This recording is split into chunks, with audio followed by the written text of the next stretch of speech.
स्वागत है आप सभी का हमारे लाइव फोन इन कार्यक्रम हेलो किसान में। मैं हूं आपके साथ अदिति शर्मा। किसान भाइयों बहनों, आज का हमारा यह कार्यक्रम काफी खास है क्योंकि आज हम एक ऐसे मुद्दे पर चर्चा करने वाले हैं जिसके बारे में जानकारी होना आप सभी के लिए, हमारे किसान भाइयों बहनों के लिए बेहद जरूरी है। जी हां, आजकल लोग बात कर रहे हैं कृषि कानून के बारे में और आज का हमारा विषय भी यही है। जी हां, फार्मिंग एक्ट 2020, मूल्य आश्वासन एवं कृषि सेवाओं पर कृषक अनुबंधन विधेयक यानी कि अधिनियम 2020 हमारा आज के कार्यक्रम का विषय है। जी हां, इस पर हम विस्तृत चर्चा करने वाले हैं। कई तरह की भ्रांतियां हैं जो फैलाई जा रही हैं इस अधिनियम को लेकर, जिसको आज हम दूर करेंगे। आपके पास कोई सवाल है तो टोल फ्री नंबर पर कॉल कीजिए 1800-113060, 1800-113061। ये हमारे टोल फ्री यानी कि निःशुल्क नंबर है जिस पर आप अगले 1 घंटे के दौरान कॉल कर सकते हैं। अपनी जो भी सवाल हैं वो आप हमसे पूछ सकते हैं और आपके सवालों के जवाब आप तक पहुंचाएंगे हमारे विशेषज्ञ। आइए आपका परिचय करवा देते हैं। स्टूडियो में मौजूद हैं डॉक्टर रणधीर सिंह, जो सहायक निदेशक हैं कृषि विस्तार भारतीय कृषि अनुसंधान परिषद नई दिल्ली में। साथ ही साथ हमारे साथ स्टूडियो में मौजूद हैं डॉक्टर नलिनी रंजन कुमार जी, जो प्रधान वैज्ञानिक है ICAR economics and policy research नई दिल्ली में। बहुत बहुत स्वागत करना चाहूंगी आप दोनों का ही कार्यक्रम हेलो किसान में। तो बिल्कुल किसान भाइयों बहनों, बता दिया है हमने आपको, कृषि कानून पर आज हम चर्चा कर रहे हैं। मूल्य आश्वासन एवं कृषि सेवाओं पर करार अधिनियम 2020 आज के हमारे इस कार्यक्रम का विषय है। इसके बारे में कई तरह की भ्रांतियां फैलाई जा रही हैं। हमारे किसानों को यानी आप लोगों को भ्रमित किया जा रहा है, झूठ भी फैलाया जा रहा है ताकि आप लोग इसे ना अपना सके, इससे लाभ ना ले सके। इसके लिए ही हम हमारा ये कार्यक्रम लेकर आए हैं ताकि आपका सच्चाई से सामना करवा सके। तो फिर आइए आज की चर्चा की शुरुआत कर लेते हैं और बता दें आपको कि आपकी कॉल्स का हम इंतजार भी यहां पर कर रहे हैं। शुरुआत कर लेते हैं, डॉक्टर रणधीर का यहां पर रुख कर लेते हैं। डॉक्टर रणधीर, इस कानून के बारे में आप शुरुआती क्या बताएंगे कि इसको लाने के पीछे क्या उद्देश्य है, क्या कहेंगे आप? देखिए, कृषि क्षेत्र में और जो हमारे दूसरे क्षेत्र हैं उनमें काफ़ी अंतर आ गया है। जो कृषि का योगदान था GDP में वो लगभग घट के 17% के करीब आ गया है। तो एक एसिमेट्री सी हो गई है और इसका रीज़न क्या है कि जो दूसरे हमारे क्षेत्र हैं उनमें काफ़ी मॉडिफिकेशंस हुए हैं, काफ़ी बदलाव हुए हैं। लेकिन जहाँ तक कृषि की बात है, इसके कानूनों में कोई तब्दीली नहीं आई और यही एक मुख्य कारण है कि इसमें जो कानून लेकर हम आए हैं, जो तब्दीली की है, वो कृषकों की जो आमदनी है उसको बढ़ावा मिले और जो हमारा इंफ्रास्ट्रक्चर है वो डेवलप हो इस क्षेत्र में, क्योंकि हम दूसरे क्षेत्रों में हम काफी तरक्की कर चुके हैं। लेकिन कृषि का जो क्षेत्र है उसमें हम उस लेवल तक प्रगति नहीं कर पाए जिस पे हमें करनी चाहिए थी और ये एक मुख्य कारण है कि इसमें इंफ्रास्ट्रक्चर की कमी है, हमारी मंडी व्यवस्थित नहीं है, कंपटीशन की कमी है। ऐसे बहुत से रीजंस हैं। और जैसे कॉन्ट्रैक्ट फार्मिंग है, बिना लिखे हम लोग कॉन्ट्रैक्ट फार्मिंग में शामिल हो जाते थे। लेकिन इन कानूनों के तहत मुझे लगता है कि किसानों को काफी फायदा मिलेगा और ये कानून काफी हद तक कृषि का जो योगदान है उसको बढ़ाने में काफी हद तक सफल होंगे। जी बिल्कुल, कई कारण हैं इसके पीछे जो अभी तक हमारे जो किसान हैं या फिर कहीं हम जो हमारा कृषि का क्षेत्र है उन ऊंचाइयों तक नहीं पहुंच पाया है जिसकी हमने कल्पना की थी, लक्ष्य यहां पर निर्धारित किया था। और इसी में परिवर्तन लाने के लिए, सकारात्मक परिवर्तन लाने के लिए ये कानून लाए गए हैं जिसके बारे में आज हम आपको जानकारी दे रहे हैं। आइए इस पर हमारे जो दूसरे विशेषज्ञ यहाँ पर मौजूद हैं उनकी भी प्रतिक्रिया जान लेते हैं। क्या कहेंगे डॉक्टर कुमार आप इस कानून को लेकर के? जी मैडम, ये कानून लाने के पीछे जो मकसद है किसानों की आमदनी को बढ़ाना। जी, किसान की आमदनी कैसे बढ़ पाएगी, उसमें 2 मुद्दे काफ़ी अहम रोल प्ले करते हैं। एक कि किसानों को उनकी उपज का अच्छा मूल्य मिले और अच्छा मूल्य मिलने के लिए ज़रूरी है कि जो उत्पाद कर रहे हैं उसकी गुणवत्ता काफ़ी अच्छी हो। जी, और जनरली जो देखा गया है कि जो हमारे धान और गेहूं जो फसलें हैं जो कि प्रचुरता में उत्पादित की जाती है, उसका मूल्य या उसमें लाभ जो है दूसरे कुछ फसलें हैं जैसे हॉर्टिकल्चर वाली या डेयरी वाली या फिशरीज की, इन सब से कम लाभ मिलता है इसमें। तो सरकार चाहती है किसानों की आमदनी बढ़े जी। और आप जानती होंगी कि जब हम स्वतंत्र हुए थे तो हमारे यहाँ खाने की, अनाज की काफ़ी कमी थी जी। तो ये जो कानून जो थे पहले सब जो बने थे 1960 वगैरह में, जिसमें मार्केट वाला भी एपीएमसी एक्ट भी था, उस समय बना था ताकि किसान को, उस समय क्या होता था कि अनाज की काफ़ी कमी थी, और जिस समय किसान के धान की कटाई करते थे या गेहूं की कटाई करते थे, उस समय बाजार में जब आता था अनाज, मंडियां भी हमारे पास नहीं थी, छोटी कम मंडियां थी, तो उसमें अनाज ज़्यादा हो जाते थे और ख़रीदार लोग कम थे, तो प्राइस बहुत गिर जाता था और मंडी से बाहर बेचने पर किसानों उसके साथ चीटिंग होती थी। तो सरकार ने किसानों को मंडी के अंदर बेचने के लिए ये किया, और उसका नतीजा हुआ कि आज हम खाद्यान्न उत्पादन में अच्छे स्तर पर पहुंच गए हैं। अच्छे स्तर पर पहुंच गए कि ज़्यादा होने लगा। अब हमारे पास उस जो ज़्यादा जो हो रही है उसको कैसे निपटाया जाए, इसकी प्रॉब्लम हो गई है। तो सरकार चाहती है कि किसान नई फसलों पर, दूसरी फसलों की तरफ रुख करें ताकि उनको ज़्यादा आमदनी हो और हमारे पास ये धान और गेहूं के ज़्यादा स्टॉक को मैनेज करने एक सीमित दायरे में ही ना रहे, बल्कि अन्य फसलों की ओर भी अपना रुझान करें। उसके लिए प्रोत्साहन करने के लिए ये काफ़ी अच्छी पहल हम कह सकते हैं। कॉन्ट्रैक्ट फार्मिंग का ये जो कदम उठाया गया है काफ़ी अच्छा है। इसके बारे में आपसे विस्तार से जानेंगे किस तरह से हमारे किसान इससे लाभ ले सकते हैं और हमारे किसानों की आमदनी में बढ़ोतरी ला सकता है ये कदम। लेकिन उससे पहले एक रिपोर्ट पर यहाँ नजर डाल लेते हैं।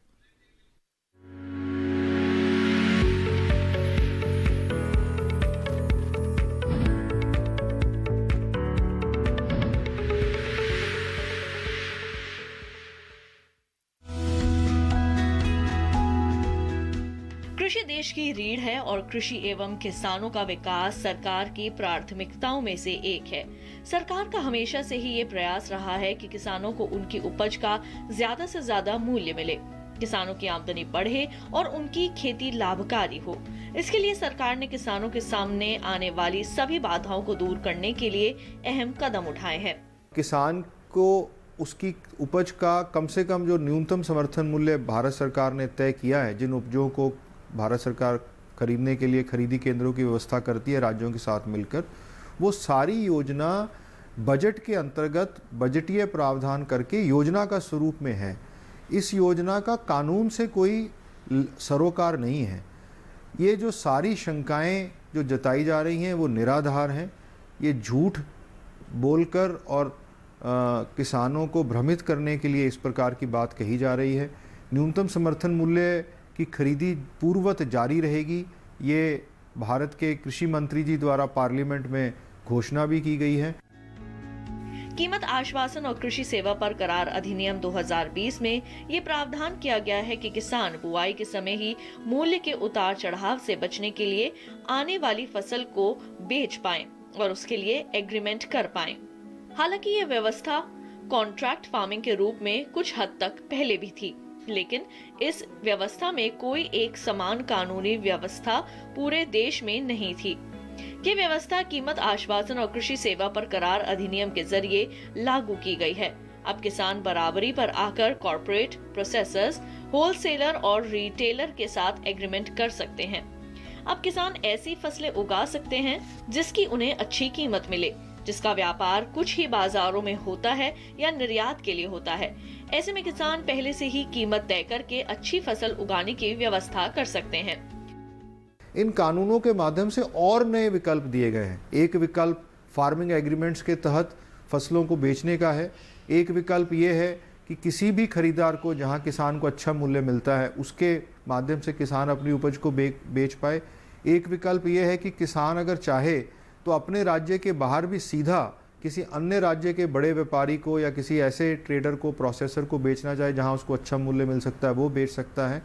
और ये भी किसान को विकल्प दिया गया है कि जो इलेक्ट्रॉनिक ट्रेडिंग प्लेटफॉर्म्स हैं, अब जैसे पूरी की पूरी व्यवस्था ई कॉमर्स की पूरे विश्व भर में हो रही है और प्रोड्यूसर को ही ई कॉमर्स की व्यवस्था का सीधा लाभ मिलता है क्योंकि उसको बड़ा बाजार मिल सकता है। तो इन कानूनों के माध्यम से ई कॉमर्स की व्यवस्था, ई ट्रेडिंग की व्यवस्था किसान की उपज के लिए खोली गई है। कीमत आश्वासन और कृषि सेवा पर करार अधिनियम 2020 के तहत काफी अच्छे प्रावधान किए गए हैं, जिससे किसानों के हितों का संरक्षण हो। फसल का बीमा तो कराया ही जाएगा, साथ ही जरूरत होने पर किसान वित्तीय संस्थानों से कर्ज भी ले सकेंगे। किसानों को मौसम के जोखिम और बाजार के उतार चढ़ाव से भी सुरक्षा मिलेगी।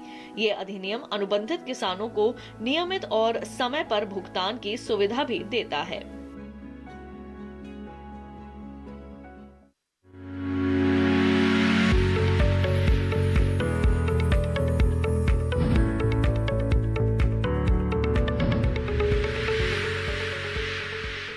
तो अभी आपने देखी एक खास रिपोर्ट, आइए इस पर हम अपनी चर्चा को आगे बढ़ाते हैं। और याद रखिए आपके कॉल्स का हम इंतजार कर रहे हैं। टोल फ्री नंबर है 1800-113-060, 1800-113-061। ये हमारे टोल फ्री यानी कि निःशुल्क नंबर हैं, इस पर आप कॉल कर सकते हैं। कोई भी सवाल है आपके मन में कृषि कानून को लेकर आप पूछ सकते हैं। कॉन्ट्रैक्ट फार्मिंग है, मंडी व्यवस्था है, MSP है, आप इसके संदर्भ में अपने सवाल हमसे पूछ सकते हैं। हमारे विशेषज्ञ आपकी जो भ्रांतियां हैं, आपके जो सवाल हैं, उनके समाधान यानी कि जवाब आप तक जरूर पहुंचाएंगे। तो फिर आइए चर्चा को हम आगे बढ़ाते हैं। यहां पर रिपोर्ट से पहले जिक्र हुआ था कॉन्ट्रैक्ट फार्मिंग का, और उसका जिक्र हमने रिपोर्ट में भी देखा, जानकारी हासिल की कि अब हमारे किसान जो है कॉन्ट्रैक्ट फार्मिंग कर सकते हैं। पहले भी करते थे, लेकिन अब इसे एक कानून के तहत लाया गया है जिससे हमारे किसानों को लाभ मिल सकता है। तो डॉक्टर रणधीर, आपसे जानना चाहेंगे कॉन्ट्रैक्ट फार्मिंग कैसे हमारे किसानों के लिए फायदेमंद साबित होगी?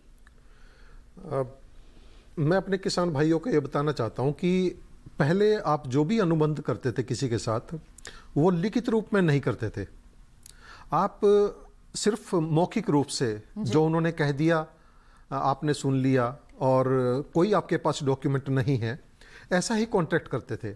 उसमें होता क्या था कि कभी जो खरीदार है, प्रोसेसर है या एक्सपोर्टर है, जिन्होंने अनुबंध किया आपके साथ, अगर उनको लगा कि मार्केट में उनको सस्ती चीज़ अवेलेबल है आपकी अनुबंध की हुई कमोडिटी के तुलना में, तो वो उधर से परचेज कर लेते थे। और आपको भी कभी ऐसा लगता था कि वहाँ पे सस्ती जाएगी तो आप भी दूसरी जगह बेच देते थे। इस अनुबंध के जरिए आप लिखित में एग्रीमेंट करते हैं। आपको ये पता है कि आपकी जो कमोडिटी है, आपकी जो उत्पाद है, उसका मूल्य क्या होगा जी। बुआई से पहले आप ये तय कर लेते हैं और क्या क्या शर्तें आप उसके समक्ष रखना चाहते हैं। जैसे आप कह सकते हैं जी आप बीज उपलब्ध कराइए, मुझे केमिकल्स की आवश्यकता है, जो भी दवाई इस्तेमाल होगी वो आप उपलब्ध कराइए, मेरा जो उत्पाद होगा वो आप यहीं से उठा लीजिएगा। नई तकनीक भी आएगी क्योंकि कोई भी एक्सपोर्टर है या कोई भी व्यापारी है। आपकी जगह डॉक्टर रणधीर आपको यहाँ पर रोक रही हूँ, बिल्कुल आपसे जानकारी मैं हासिल करूंगी। कॉलर जुड़ गई हैं, पहले उनका सवाल मैं यहाँ पर शामिल करना चाहूंगी कि हमारे जो किसान हैं उनके भ्रांतियां जरूर दूर हो सके। आरती पाटिल पुणे महाराष्ट्र से हमारे साथ फोन लाइन पर हैं। हेलो हेलो, नमस्ते। नमस्कार, स्वागत है आपका कार्यक्रम में। क्या सवाल है आपका? मैडम, मैं आरती पाटिल पुणे महाराष्ट्र से बात कर रही हूँ। मैं एक किसान भी हूँ और मैं सामाजिक कार्यकर्ती हूँ। पहले तो मैं सरकार का धन्यवाद देना चाहती हूँ और आप सभी डीडी किसान का धन्यवाद देना चाहती हूँ। पिछले 4 महीने से हम आपसे जुड़े हैं और आपने जो भी बातें हमें बताई है, हमने कम से कम 1000 एकड़ क्षेत्र के लोगों से हमने बात की है। उनको बताया है हमने कि सरकार हमारे लिए नई दिशा लेके आ रही है और ये राजनीति जो हो रही है ना, ये इसलिए हो रही है कि वो राजनीति। जी बिल्कुल, बहुत ही अच्छा कार्य कर रही हैं आप आरती जी। यहाँ पर हमारे किसानों को आप जागरूक कर रही हैं। क्या सवाल पूछना चाहती हैं आप? लगता है इनसे संपर्क टूट गया है। कोई नहीं, आरती जी आप दोबारा यहाँ पर कोशिश कीजिए। आपका फोन जैसे ही लगेगा हम आपका सवाल जरूर पूछेंगे। और देखिए बहुत ही अच्छा कार्य कर रही हैं हमारे किसानों को, यानी कि आप लोगों को जागरूक कर रही हैं। हमारी सरकार के ये कदम आपके फायदे के लिए ही है। आपको समझना है, आपको भ्रांतियों पर विश्वास यहाँ पर बिल्कुल नहीं करना है। डॉक्टर रणधीर यहाँ पर बता रहे थे कि लिखित रूप में करार होगा कि आपका जिस तरह से आपको क्या कीमत तय करनी है, कितना बीज आपको उपलब्ध कराना है, जितनी उर्वरक है, दवाएं हैं और बाकी जो नई नई तकनीकें हैं, उन सब की जो जानकारी है आप लिखित रूप में रखेंगे और वो आपको जो खरीदार हैं जिनके साथ आप कॉन्ट्रैक्ट कर रहे हैं वो आपको मुहैया करवाएंगे। और किस तरह से आप इससे और भी ज्यादा लाभान्वित हो सकते हैं, इस पर विस्तृत जानकारी हम हमारे विशेषज्ञ से लेंगे। लेकिन एक छोटे से ब्रेक के बाद कहीं मत जाइए, देखते रहिए हमारा लाइव फोन इन कार्यक्रम हेलो किसान और बने रहिए दूरदर्शन किसान पर।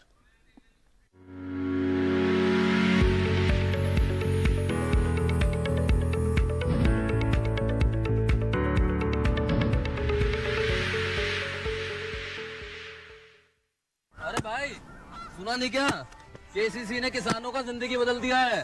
देश के छोटे किसान 1,60,000 रुपये तक का कर्ज बिना किसी गारंटी को ले पाएंगे।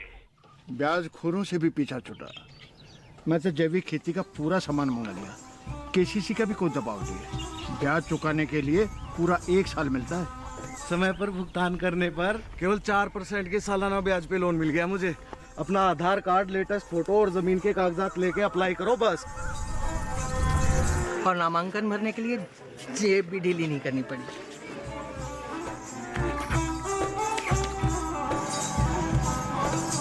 चाचा, उधार चुकाने के 24 घंटे के बाद उतने ही पैसे वापस निकाल सकते हैं।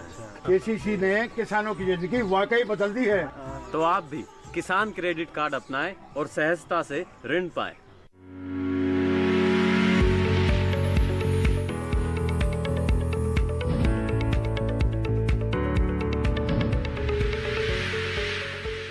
ब्रेक के बाद आप सभी का फिर से स्वागत है हमारे लाइव फोन इन कार्यक्रम हेलो किसान में। आज हम चर्चा कर रहे हैं कृषि कानूनों पर और उसमें भी खासतौर पर हम बात कर रहे हैं यहाँ पर मूल्य आश्वासन एवं कृषि सेवाओं पर करार अधिनियम 2020 पर। आपके पास कोई भी सवाल है तो आपको अपने फोन से टोल फ्री नंबर डायल करना है और जैसे ही आपका कॉल कनेक्ट होगा हम आपके सवालों के जवाब जरूर देंगे। और बता दें आपको एक कॉलर हमारे साथ इस वक्त भी जुड़े हुए हैं, आपको बता देते हैं बिहार से हमारे साथ जुड़े हुए हैं कॉलर। क्या है उनका सवाल जान लेते हैं। हेलो। हाँ हेलो, नमस्कार, स्वागत आपका कार्यक्रम में। विनोद जी, क्या सवाल है आपका? ये कृषि कटौती वाला ये जो है फार्मिंग वाला कैसे मैंने किया जाए? जी, आप कॉन्ट्रैक्ट फार्मिंग के बारे में जानकारी हासिल यहाँ पर करना चाहते हैं हमारे विशेषज्ञ। मैडम, मैं विनोद सिंह बोल रहा हूँ। जैसे ये सर हम लोग पूछना चाहते हैं हम कि ये नया जो कृषि कानून आया हुआ जी, ये नया कानून जो आया है किसानों के लिए तो फायदेमंद है, तो ये जो है हम लोग कैसे कटौती कर सकते हैं? कौन सा फॉर्म हमको मिलेगा? किस फार्म का हम अपना धान बेच सकते हैं, गेहूं बेच सकते हैं, जो भी मैं अपना उत्पादन खेत में करूं, इसके बारे में मैं जानकारी लेना चाहता हूं। जी, क्या कहेंगे डॉक्टर साहब? डॉक्टर कुमार क्या कहेंगे?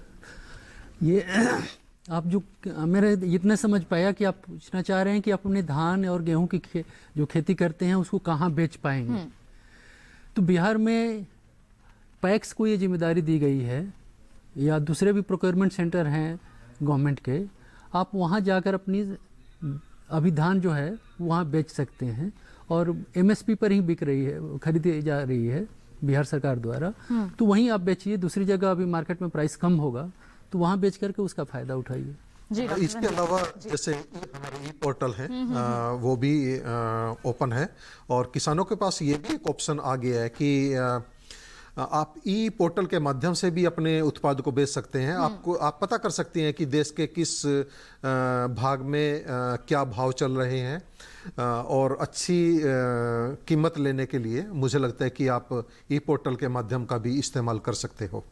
जी बिल्कुल, आप ऑनलाइन भी अपने जो फसल है उसे बेच सकते हैं। ई पोर्टल है आपका, एक राष्ट्र एक बाजार की यहाँ पर बात कहते हैं। तो आप देश भर में अपने जो फसल है उसकी बिकवाली कर सकते हैं। ई नाम पर आप जाइए, वहाँ पर आप देख सकते हैं कौन से क्षेत्र में किस तरह के आपके जो भाव हैं वो चल रहे हैं। उसके जरिए आप देख सकते हैं कहाँ आपको बिकवाली करनी है। बढ़ते हैं आगे। डॉक्टर रणधीर हमें जानकारी दे रहे थे कि कॉन्ट्रैक्ट फार्मिंग अगर हमारे किसान करते हैं, करार करते हैं, तो कई तरह के फायदे होते हैं हमारे किसानों को, नई नई तकनीकें भी उनके खेतों तक पहुंचती हैं। तो क्या कहेंगे और इस पर आप?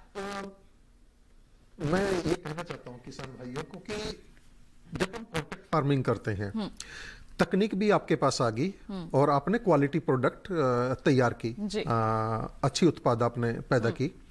और जब हमारे पास अच्छी उत्पाद होती है, एक्सपोर्टर को मौका मिलता है, व्यापारियों को मौका मिलता है कि वो विदेशों में इसको बेच पाएं।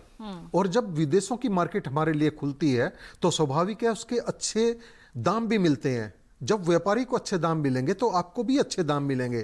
तकनीक भी मिली, प्रोडक्शन भी इंक्रीज हुआ, आपने क्वालिटी प्रोड्यूस भी पैदा की, मार्केट एवेन्यूज भी आपके पास अच्छे हो गए। जो इंफ्रास्ट्रक्चर डेवलपमेंट है जो इसके माध्यम से होगा, क्योंकि कोई भी व्यापारी है निश्चित रूप से वो तभी पैसा लगाएगा जब उसको फायदा होगा। और कॉन्ट्रैक्ट फार्मिंग है ये जो एवेन्यूज हैं नए नए, ये जो मॉडिफिकेशंस हम बिल में लेके आए हैं, इनके माध्यम से डेफिनेटली इंफ्रास्ट्रक्चर वगैरह में काफ़ी इन्वेस्टमेंट होगी, ये चीज़ें डेवलप होंगी, और जब ये चीज़ें डेवलप होंगी तो निश्चित रूप से जो दूसरे सेक्टर में हमने प्रगति की है, कृषि के क्षेत्र में भी हम उसी हिसाब से या उससे ज़्यादा तरक्की कर सकते हैं, क्योंकि ये सेक्टर इंतजार नहीं कर सकता। जी बिल्कुल। आइए इसी के साथ बढ़ते हैं आगे। डॉक्टर कुमार, अब आपसे जानना चाहूंगे, हमारे किसान करार में जुड़ गए हैं और उस दौरान उन्हें अगर कर्ज लेने की जरूरत है तो क्या प्रोसीजर रहेगा, क्या प्रक्रिया रहेगी? क्या जो खरीदार हैं जिनके साथ, कंपनियों के साथ उन्होंने कॉन्ट्रैक्ट किया है, वो कर्ज दिलवाएंगे या फिर किसान खुद से कर्ज ले सकते हैं? दोनों चीज़ें ओपन है। यदि उनके पास पैसे की कमी है तो वो कॉन्ट्रैक्टर के साथ ही बात करके वो अपने खेती में जो भी पैसे लगने हैं उसकी बात कर सकते हैं, एडवांस भी कुछ मांग सकते हैं। यदि उनके पास नहीं होगी, पैसे नहीं है, तो किसी फाइनेंसर से भी, जैसे बैंक से, जहाँ से भी मिल सकती है क्रेडिट, वहाँ से वो क्रेडिट अरेंज करवाएंगे। तो उनके लिए दोनों एवेन्यूज खुले हैं। अभी आपने देखा भी होगा मैम कि हमने अभी अपनी रिपोर्ट में दिखाया भी है कि किसान बिना किसी गारंटी के 1,60,000 रुपया किसान क्रेडिट कार्ड के माध्यम से ले सकता है। तो हम चंगुल में क्यों फंसे, अधिक ब्याज क्यों दे? तो मतलब सरकार की जो स्कीम है, हम पहले तो उनके बारे में जाने, और जो आपके प्रयास हैं दूरदर्शन के माध्यम से, हमारे कृषि विज्ञान केंद्र इसमें लगे हुए हैं, जो राज्य सरकारें हैं वो भी इसमें जुड़ी हुई हैं। मुझे लगता है कि ये जो हमारी स्कीम है, इनके बारे में किसानों को अगर पूरी जानकारी मिल जाए तो काफी हद तक उनको इसका फायदा मिलेगा। जी बिल्कुल। तो हमारे किसान सीधे तौर पर भी यहाँ पर किसान क्रेडिट कार्ड के जरिए यहाँ पर कर्ज ले सकते हैं, और देखिए बहुत ही कम दर पर यहाँ पर आपको मिलेगा। तो बहुत सारे लाभ हैं, यही हम आपको यहाँ से बताने की कोशिश कर रहे हैं कि जब आप समझ जाएंगे तभी आप इन कानूनों का समर्थन करेंगे और फिर इनका लाभ भी ले सकेंगे। और इसके बारे में विस्तार से हम चर्चा करेंगे। कॉलर हमारे साथ जुड़ गए हैं, उनका सवाल शामिल कर लेते हैं। उत्तर प्रदेश के पीलीभीत से हमारे साथ जुड़े हुए हैं इंद्रजीत सिंह जी। हेलो हेलो, नमस्कार, स्वागत आपका कार्यक्रम में। क्या सवाल है आपका? मैम, मेरा 2 सवाल पूछने थे आपसे। जी पहले तो ये बताइए आप, मैं अपना धान कहाँ कहाँ बेच सकता हूँ? धान कहाँ कहाँ बेच सकते हैं? जी। और दूसरा सवाल? दूसरा सवाल ये है मैम, पीएम साहब 2012 में किसान जो MSP पे चाह रहे थे, बिल चाह रहे थे वहां पे, तो वो अब नहीं चाह रहे हैं, उसका क्या वजह है? जी बिल्कुल, आपके सवालों के यहाँ पर जवाब दिए जाएंगे। धान कहाँ कहाँ बिकवाली कर सकते हैं, क्या कहेंगे आप डॉक्टर साहब? पीलीभीत उत्तर प्रदेश से बात कर रहे हैं, कहाँ रुक करेंगे? नहीं, उत्तर प्रदेश में भी उत्तर प्रदेश सरकार ने बहुत सारे क्रय केंद्र खोले हुए हैं। आप वहाँ पर बेचिए, आपको MSP पर उत्तर प्रदेश सरकार खरीदेगी। और यदि मार्केट में बेचना चाह रहे हैं तो मार्केट में बेचिए, कहीं भी बेच सकते हैं, आप फ्री हैं। ये कानून उत्तर प्रदेश में लागू है, पूरे देश में लागू है, तो आप पर कोई प्रतिबंध नहीं है। किंतु यदि क्रय केंद्र पर आपको बढ़िया प्राइस मिल रहा है तो वहाँ बेचिए, मंडी में बेचने से आपको अच्छा प्राइस मिलता है तो वहाँ बेचिए, या आपके दरवाजे पर कोई खरीदार है उसको बेचिए, बट जहाँ आपको अच्छा प्राइस मिल रहा है वहीं बेचिए। जी बिल्कुल। और साथ ही MSP को लेकर भी यहाँ पर कई तरह की भ्रांतियां हैं कि खत्म कर दी जाएगी और हमारे किसान उससे फिर लाभ नहीं ले पाएंगे। इस पर आप क्या कहेंगे? मैं 2 चीज़ें इसमें कहना चाहूँगा कि एक तो सरकार की मंशा आपको जाननी चाहिए कि जो सरकार जब से आई है, ये सरकार जो प्रेजेंट सरकार जब से आई है, MSP को सुदृढ़ करती जा रही है। पहले कुछ कमोडिटी में ही MSP मिलती थी, इसको नंबर बढ़ाई सरकार ने। दूसरी, सरकार ने 1.5 गुना जो लागत, उत्पादन लागत पर 1.5 गुना MSP दिया। तीसरा, जो पहले सिर्फ क्रय केंद्रों के थ्रू सिर्फ MSP पर खरीदारी होती थी, उसको एक PM आशा के थ्रू एक और उन्होंने प्रोग्राम लाया जिसमें एक प्राइस डिफिशिएंसी पेमेंट सिस्टम है, जो कि मध्य प्रदेश सरकार ने शुरू किया था। उस सिस्टम को भी लागू किया है। बहुत सारे स्टेट को ऑप्शन दिए गए हैं कि उसके थ्रू खरीदें दलहन और तिलहन फसलों को। और इस तरह से बहुत सारी सरकार की इफर्ट है कि इसको हम स्ट्रेंथन करें। तो MSP खत्म करने का सरकार का कोई इरादा नहीं है। और दूसरा जो एमएसपी है, सरकार, मैं सुन रहा हूँ कि किसानों की डिमांड है कि एमएसपी को कानून में लागू कर दिया जाए कि उससे नीचे कोई सामान बिके ही नहीं, एमएसपी से नीचे कोई सामान बिके नहीं जी। तो इसमें मैं एक संदर्भ आपको बताना चाहूँगा कि बहुत पुराना नहीं, 1918 में ही महाराष्ट्र सरकार ने एक कानून पास किया था कि जो कमोडिटी का एमएसपी डिक्लेयर किया गया है उस एमएसपी से नीचे उस प्रदेश में कोई भी कमोडिटी नहीं बिकेगी जी। जो खरीदार खरीदेगा उस पर 50,000 रुपये की फाइन और जेल की भी व्यवस्था थी। उसका क्या हुआ कि उसके बाद कोई, चूंकि बाजार में बाजार भाव कम था तो कोई खरीदार नहीं मिले किसानों को, तो आनंद फानन फिर सरकार को उसको ऑर्डर को वापस लेना पड़ा। तो ये बड़ी दिक्कत वाली चीज़ें हैं। और दूसरी चीज़ ये भी है कि मान लीजिए सरकार कर दे, ये कानून लागू कर दे और खरीदारी करे, तो खरीदारी करने में बहुत सारी दिक्कतें आएंगी सरकार को भी और लोगों को भी बेचने में। किंतु ये इतना ध्यान रखना होगा कि सरकार पर इसका बहुत बड़ा बोझ पड़ेगा और सरकार चूँकि खरीद करके उसको स्टॉक करना पड़ेगा। स्टॉक उतने माने गोडाउन वगैरह नहीं है सरकार के पास कि सभी चीज़ों को, हर एक कमोडिटी को खरीद करके और स्टोर करे।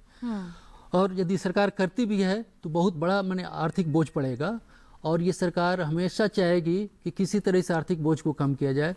तो एमएसपी आपकी बढ़ाने की जगह घटाती जाएगी सरकार, कम करती जाएगी और अंततः किसानों को ही घाटा होगा। तो इसलिए किसान को एमएसपी को कंपलसरी करने की बातें नहीं करनी चाहिए, बट कि ये एमएसपी लागू रहेगा जैसे चल रहा है सिस्टम, इसमें सुधार भी सरकार कर रही है जी। और करती जाएगी और भी लोगों को इसका फ़ायदा मिले। अभी मात्र 7-8% लोगों को ये फ़ायदा मिलता है इस एमएसपी से, बट सरकार की मंशा है कि इसको देश भर के किसानों को जो है इससे लाभ मिल सके, चारों तरफ के किसानों को सबको मिले इसका फ़ायदा। उसके लिए एफर्ट कर रही है और करती रहेगी और लोगों को सरकार की मंशा पे संदेह नहीं करनी चाहिए।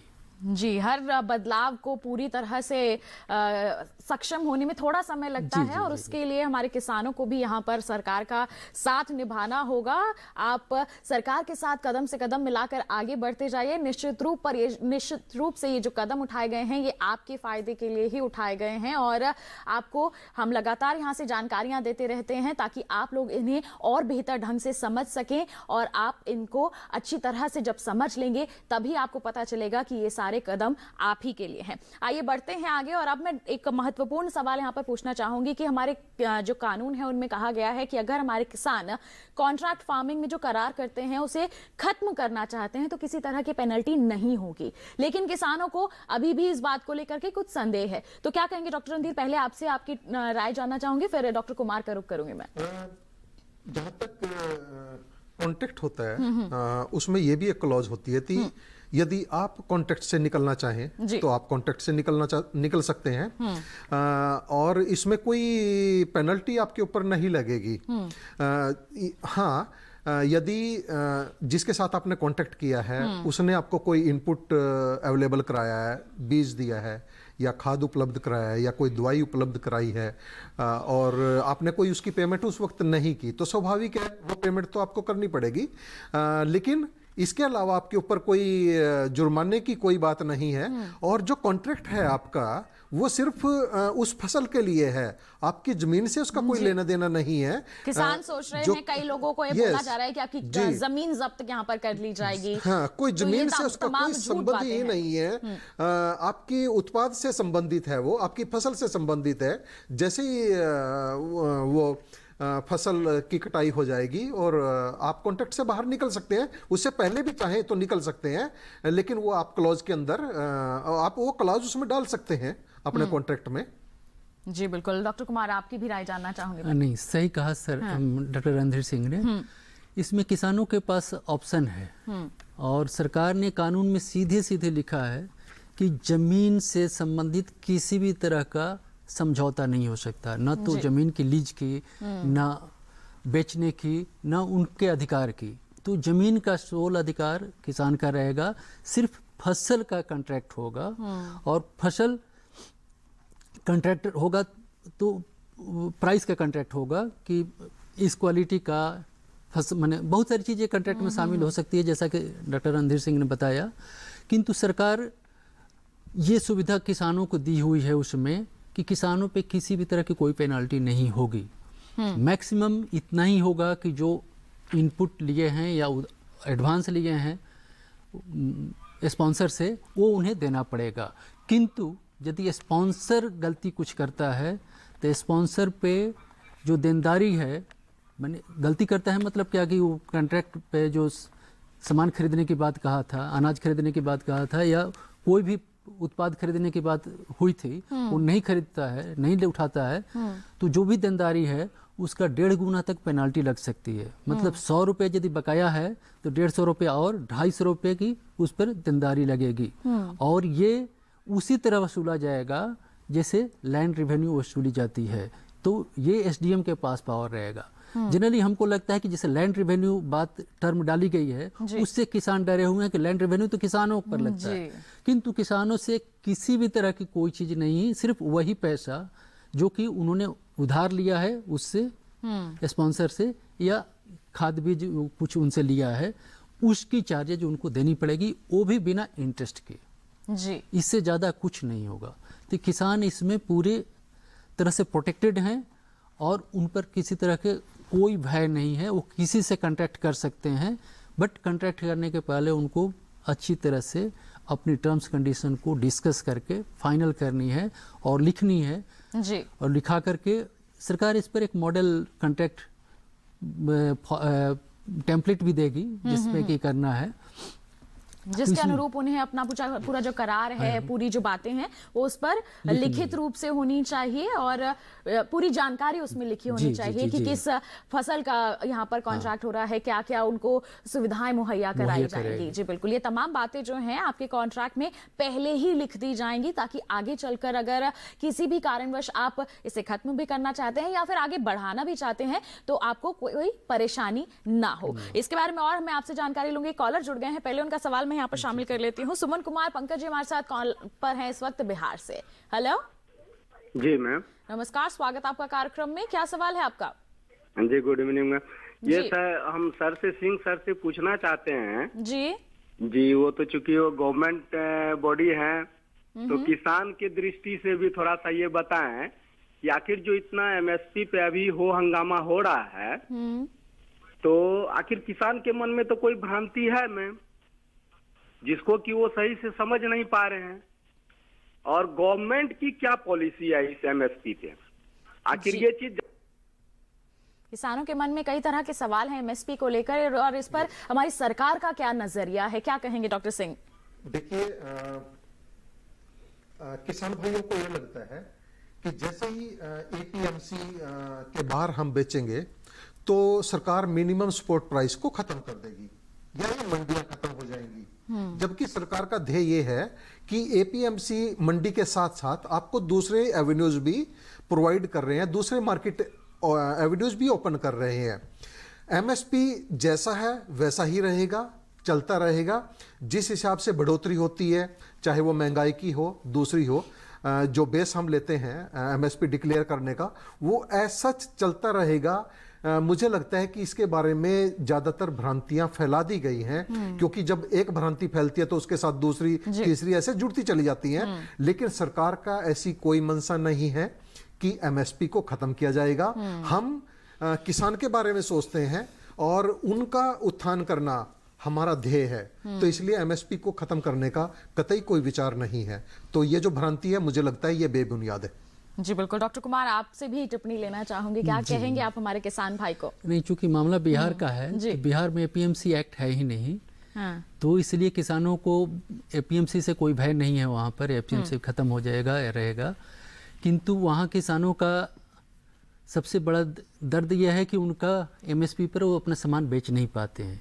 सरकार की क्रय केंद्र बहुत कम है, कभी पैक्स के थ्रू खरीदती है, कभी अपने केंद्र भी लगाती है। तो अभी भी पता चला है कि वहाँ पैक्स को ये दी गई है खरीदने की, तो वो खरीदारी होगी तो आप थोड़ा सा अपने नज़र रखिए कि क्रय केंद्र उनका कहाँ है, वहीं पर बेचिए। जो पैक्स हैं उनके यहाँ या फिर ब्लॉक लेवल पर कोई क्रय केंद्र उनके होंगे वहाँ बेचिए। तो उससे उनको मैं एक और जोड़ना चाहता हूँ एक्चुअली, जो हमारे फार्मर प्रोड्यूसर ऑर्गेनाइजेशंस हैं, एफपीओज, हाँ, जो हमारे छोटे छोटे किसान हैं, जो कई बार उनको लगता है कि हम अपनी थोड़ी सी उत्पाद को कहाँ लेके जाएं, तो मुझे लगता है कि जो हमारे फार्मर प्रोड्यूसर ऑर्गेनाइजेशंस हैं वो भी डेवलप कर सकते हैं, और उनके माध्यम से भी आप ई नाम जो पोर्टल है उस पर भी बेच सकते हैं, और एक अच्छी कीमत आपको मिल सकती है, क्योंकि आप एक बड़े विक्रेता हो जाते हैं, छोटे किसान नहीं रह जाते फिर आप, जब आप एक ऑर्गेनाइजेशन को ज्वाइन करते हैं। अकेले ना बेच के एक समूह बना लें, एफपीओ बना करके अगर आप अपनी फसल की बिकवाली करते हैं तो ये आपके लिए और भी ज्यादा अच्छा रहता है। जी बिल्कुल, किस तरह से हमारे किसानों के फायदे के लिए हमारी जो सरकार है और कदम उठा रही है, इन पर हम अपनी चर्चा को जारी रखेंगे, लेकिन एक छोटे से ब्रेक के बाद कहीं मत जाइए, देखते रहिए हमारा लाइव फोन इन कार्यक्रम हेलो किसान, और बने रहिए दूरदर्शन किसान पर।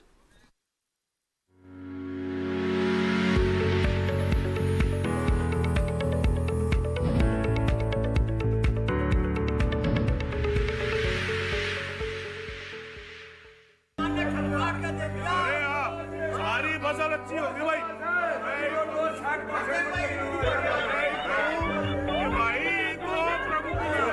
और अब एक जरूरी सूचना, देश के कुछ राज्यों में किसानों द्वारा बड़े पैमाने पर पराली जलाने से आसमान में धुंध छा गई है। लाखों लोगों को सांस लेने में तकलीफ हो रही है।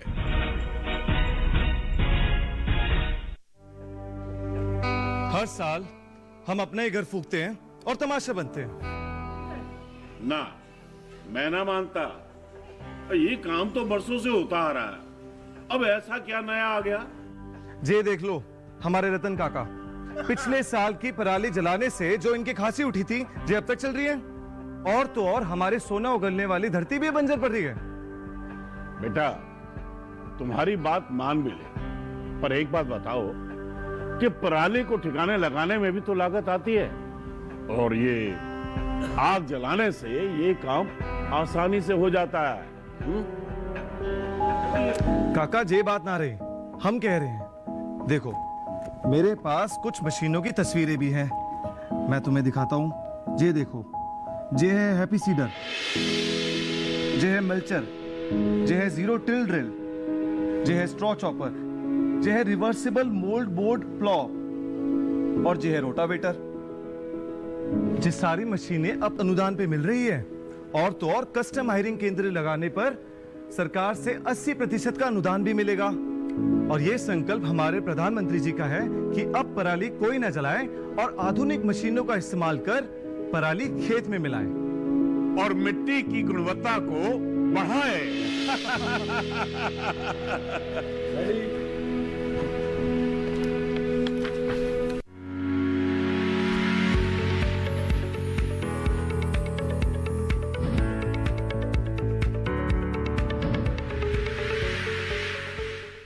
ब्रेक के बाद आप सभी का फिर से स्वागत है हमारे लाइव फोन इन कार्यक्रम हेलो किसान में। आज हम चर्चा कर रहे हैं कृषि कानून पर, जी हाँ, जिसमें भी विस्तृत तौर पर चर्चा हो रही है मूल्य आश्वासन एवं कृषि सेवाओं पर करार अधिनियम 2020 पर। आपके पास कोई भी सवाल है तो जल्द से अपना फोन उठाइए, हमारे टोल फ्री नंबर आप डायल कीजिए, टीवी स्क्रीन पर फ्लैश किए जा रहे हैं, क्योंकि अब समय कम रह गया है।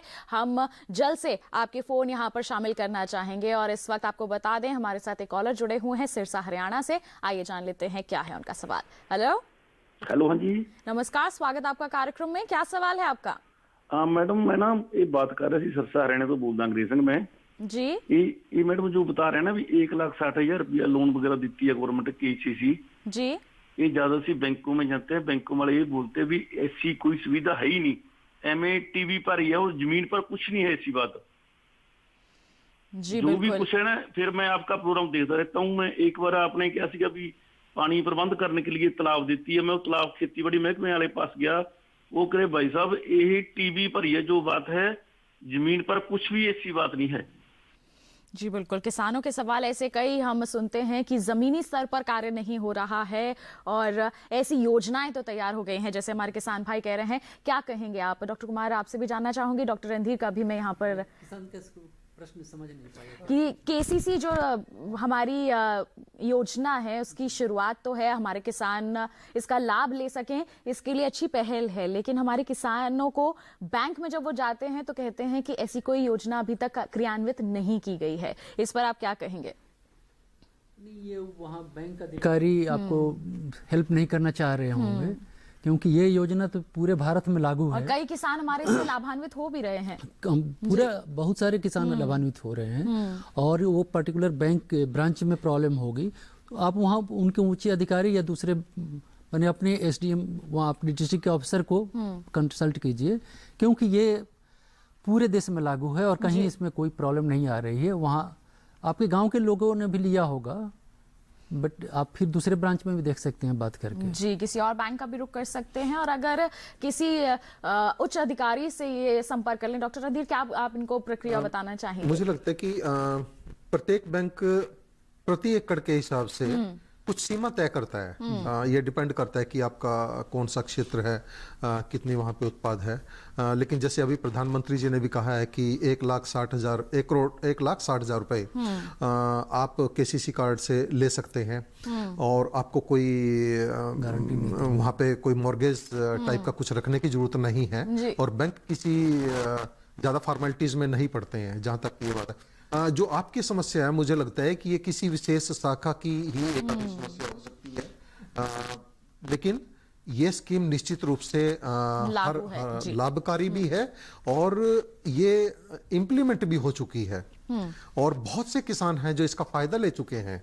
और मुझे लगता है कि आप जो उनके उच्च अधिकारी हैं उनसे बात कीजिए और आपकी जो समस्या है वो निश्चित रूप से सॉल्व की जाएगी।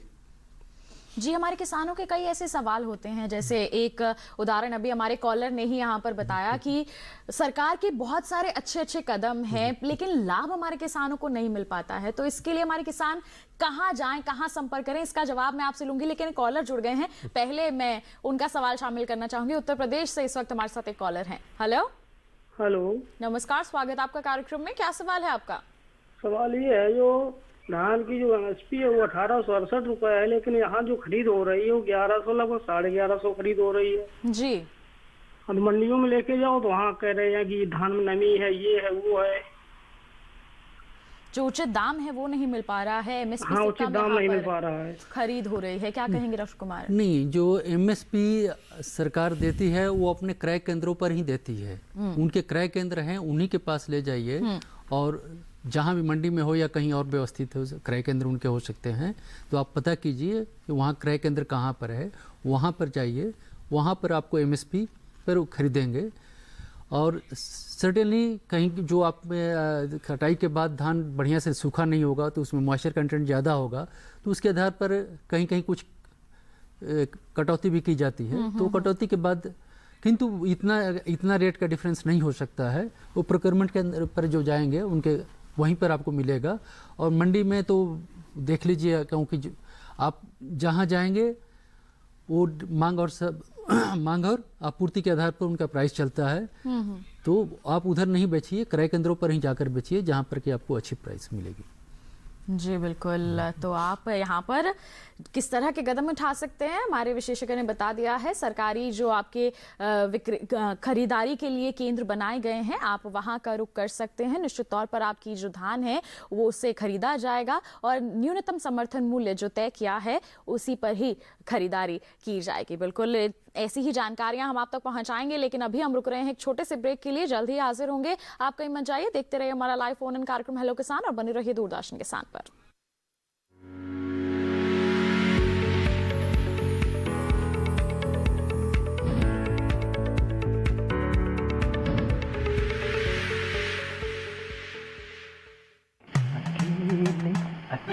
अरे वाह भैया, अकेले अकेले। अरे तू भी ले, पर खाएगा कैसे? मैं ऑर्गेनिक खेती की बात कर रहा रे बेटे। अकेले अकेले खेती कब तक करेगा? मतलब गांव में 20-25 किसानों का समूह बना के पंजीकरण करवा ले, फिर सरकारी ट्रेनिंग भी मिलेगी और मुफ्त जैविक बीज खाद भी।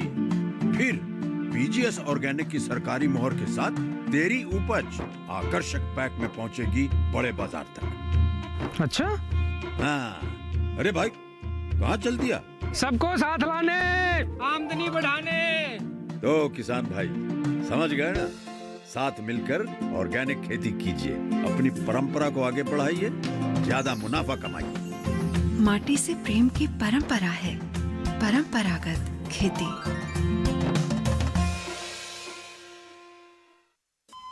अरे सुन तो। मुझे क्या सुनाना चाहते हो? जो सुनाओ मेरी सौतन को। किसको? अरे वही तुम्हारा मोबाइल फोन जिससे सुबह शाम दिन रात चिपके रहते थे और कहते थे किसान कॉल सेंटर से बातें हो रही हैं। अच्छा ये बात है। हाँ क्यों, क्या हुआ? अब बात नहीं होती क्या? अब तो झट से बात हो जाती है। ऐसा क्या? हाँ, अब तो ज्यादा लाइनें और खास तकनीक के कारण खेती के माहिरों से तुरंत बात हो जाती है। और अगर कभी लाइन व्यस्त हो तो अपनी समस्या फोन पर रिकॉर्ड करा दो, वहाँ से फोन आ जाता है और समस्या की हल का मैसेज भी आ जाता है। ये देखो आ गया। अरे वाह, इसका मतलब इंतजार की घड़ी अब खत्म। हाँ। तभी मैं सोचूं कि आजकल मुझ पर इतना प्यार क्यों आ रहा है। कृषि संबंधी समस्याओं का अपनी भाषा में तुरंत हल पाने के लिए पूरे भारत में किसी भी फोन से हेल्पलाइन नंबर पर संपर्क करें। किसानों का दोस्त किसान कॉल सेंटर।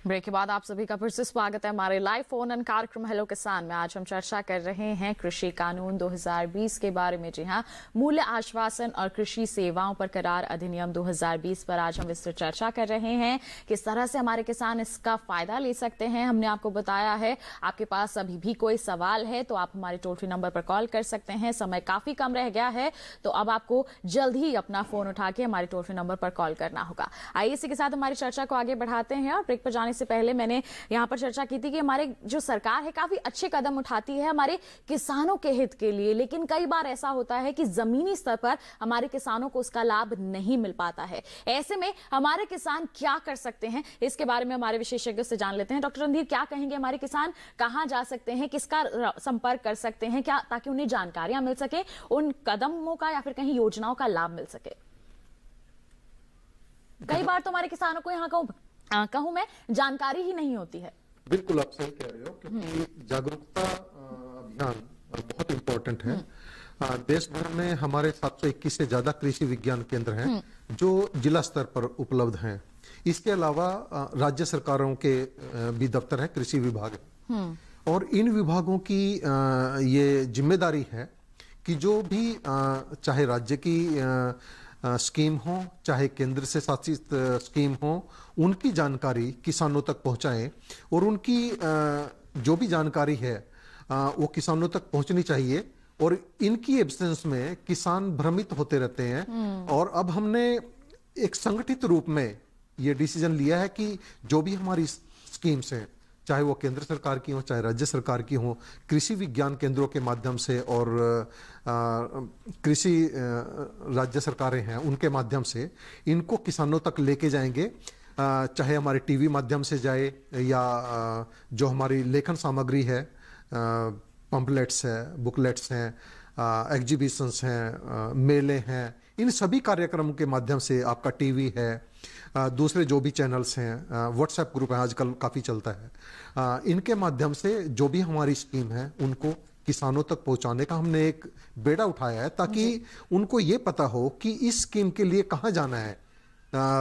जैसे आप इन एक्ट की बात कर लें, पता लगा कि किसान को उसकी समस्या हो गई, उसको ये नहीं मालूम कि इसको कहाँ से हल किया जाएगा, तो हम बता दें कि आप एसडीएम के पास जा सकते हैं, आप उसकी शिकायत दर्ज कर सकते हैं। यदि कोई ऐसा मतभेद है, उसने पेमेंट नहीं की, आपको पता होना चाहिए कि पहले तो उसके 1 दिन के अंदर ही उसको दे देनी चाहिए, नहीं तो कम से कम 3 दिन के अंदर तो आपको पेमेंट कर देनी चाहिए। यदि नहीं की तो आप एसडीएम के पास उसकी शिकायत दर्ज कीजिए और 30 डेज के अंदर अंदर आपकी जो भी शिकायत है उसका समाधान लोकल स्तर पर किया जाएगा। आपको किसी कोर्ट के चक्कर काटने की आवश्यकता नहीं है। तो ये ऐसे प्रावधान हैं स्कीमों में, और मुझे लगता है कि इनकी जानकारी हमारे कृषि विज्ञान केंद्र भी दे रहे हैं, और जो दूसरे हमारे चैनल्स हैं, चाहे वो टीवी है, व्हाट्सएप ग्रुप है, फेसबुक है, दूसरे भी जो माध्यम है, उनके थ्रू भी हम लोग जानकारी पहुंचा रहे हैं। लेकिन अभी भी काफी काम करने की आवश्यकता है। जी बिल्कुल। डॉक्टर कुमार, आपकी भी राय जानना चाहेंगे इस पर?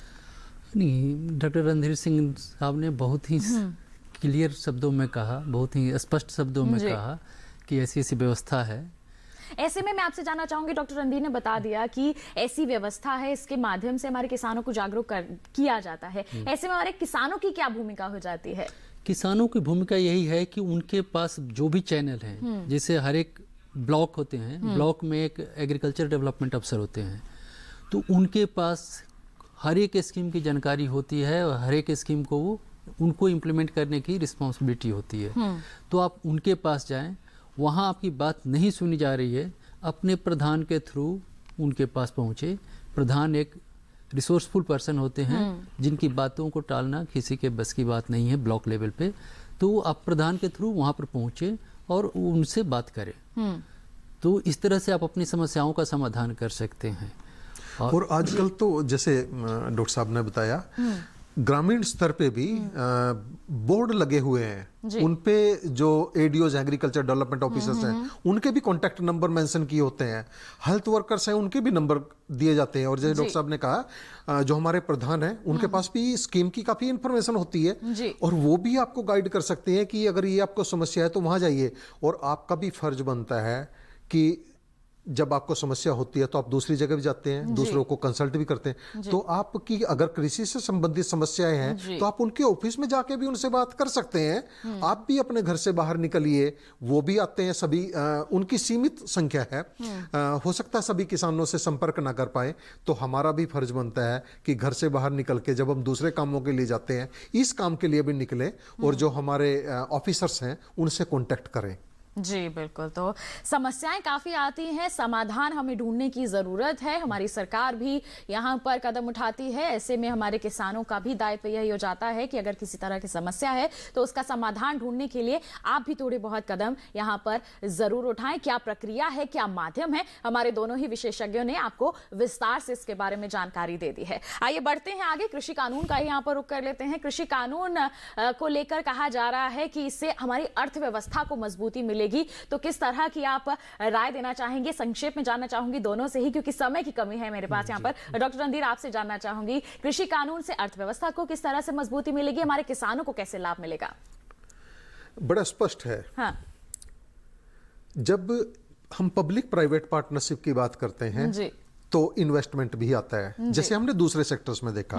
और सरकार का भी यही नजरिया है कि सरकार इतना इन्वेस्टमेंट नहीं कर सकती, आपको प्राइवेट सेक्टर्स को भी इसमें लेके आना पड़ेगा।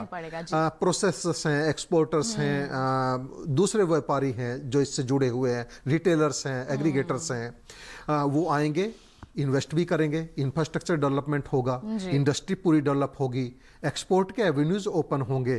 आपके पास जो बाहर की भी तकनीक है, नई नई तकनीक है, वो आपके पास आएंगी। जब वो तकनीक आएंगी, आप अच्छी क्वालिटी के उत्पाद पैदा करेंगे और आपको अपॉर्चुनिटी मिलेगी कि आप अच्छी मंडी में इसको बेच पाएं। और जब अच्छी उत्पाद आप देंगे तो आपको दाम भी अच्छे मिलेंगे, उत्पादकता भी बढ़ेगी।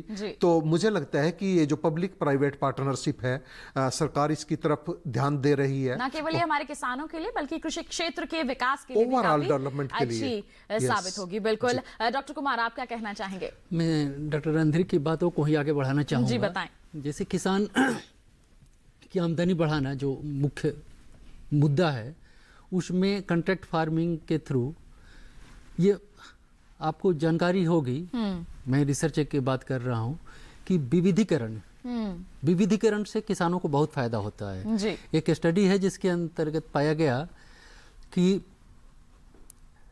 Per hectare gross crop area, सकल क्रॉप एरिया पर हेक्टेयर जो किसानों की आमदनी है, सबसे ज़्यादा तमिलनाडु, केरला, वेस्ट बंगाल आदि राज्यों में है, न कि पंजाब में है। पंजाब में डाइवर्सिफिकेशन कम है, जिसके कारण उनकी आमदनी कम है। तो इसलिए सरकार इस कानून के माध्यम से कॉन्ट्रैक्ट फार्मिंग को बढ़ावा देना चाह रही है, ताकि नई नई फसलों की खेती की जा सके।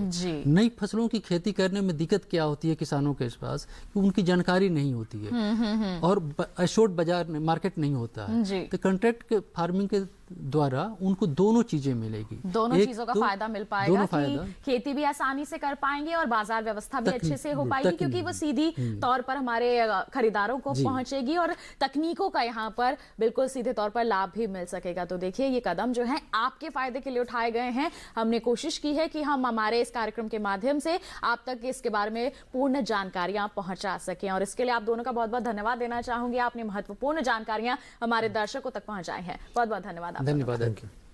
तो किसान भाइयों बहनों, हमने इस कानून के बारे में विस्तृत चर्चा की है और उस चर्चा के माध्यम से आप तक बहुत सारी जानकारियां पहुंचाई हैं। हम उम्मीद करते हैं कि इन जानकारियों से आप समझेंगे और पहचानेंगे कि ये जो कानून है ये आपके फायदे के लिए लाए गए हैं। बिल्कुल, ये तो बात हो गई आज के हमारे इस कार्यक्रम की। कल के कार्यक्रम में हम क्या विषय आपके लिए लेकर आने वाले हैं, आइए आपको बता देते हैं। कल हम बात करेंगे टमाटर व मिर्च में समसामयिक कार्य पर। जी हाँ, इसके बारे में हम चर्चा करेंगे और साथ ही आपको बता दें गन्ने के साथ अंतर फसलीय देखभाल पर भी हम आपको जानकारियां देंगे। तो आप हमारे साथ अपने जो सवाल हैं वो पहले ही साझा कर सकते हैं, ईमेल कर सकते हैं हमें। हमारी ईमेल आईडी है hellokisan2015@gmail.com।